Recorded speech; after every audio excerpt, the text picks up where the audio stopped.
My name is Gabe, and I live now in Fort Worth, Texas. While I was in high school, I just started sensing the calling of God on my life to preach the gospel and to impact my generation and influence those around me.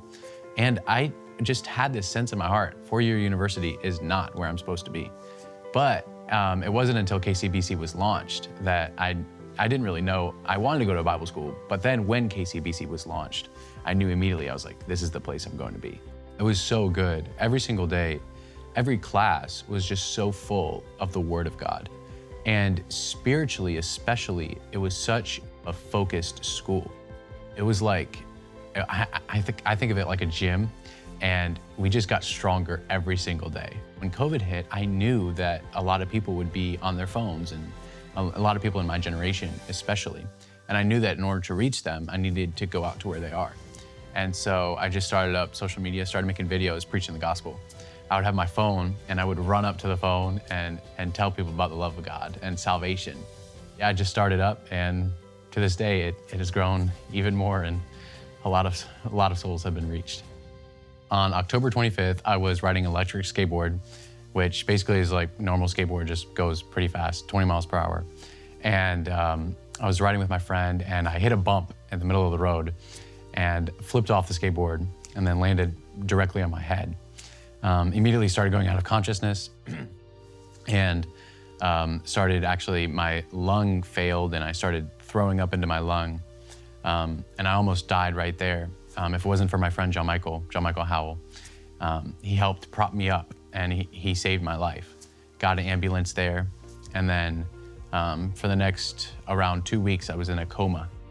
I was also put on a ventilator for breathing, and the news that the hospital had shared was that I had a 50-50 chance of even living. They said even if I came back, that I probably wouldn't have a personality or memory. But thank God for the people praying in faith here and joined in agreement. On November 15th, I was starting to wake up for a couple days, but one night I went to bed, and when I woke up, my memory came back, my personality came back. And so when I finally fully woke up from the coma, I almost didn't even experience any pain. I was like, what am I doing in a hospital? It really is God's grace, but also people praying in faith, and also my spirit man was full of joy and faith because of what I've learned here and because of this community here. I wasn't doubting, I wasn't depressed. Even when I came back, the hospital was telling me words like, you know, you could never return to the life you had. You might always struggle with mental issues. Your body might never really be the same. But as I heard those words, I knew in my spirit man, no, Jesus has healed me. By his stripes, I am healed. And so I was just full of confidence, and I was actually laughing. I was full of joy. I was like, I'm not worried about this at all. You know, God just saved me from death. I'm not worried about problems you think I could have in the future. I'm very thankful for Brother Copeland and KCM. This ministry has a heart to bring the word of faith to the next generation.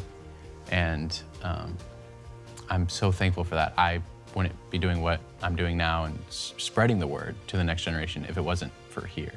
And I'm very grateful that they would honor and care about this next generation. It means a lot. I'm very thankful.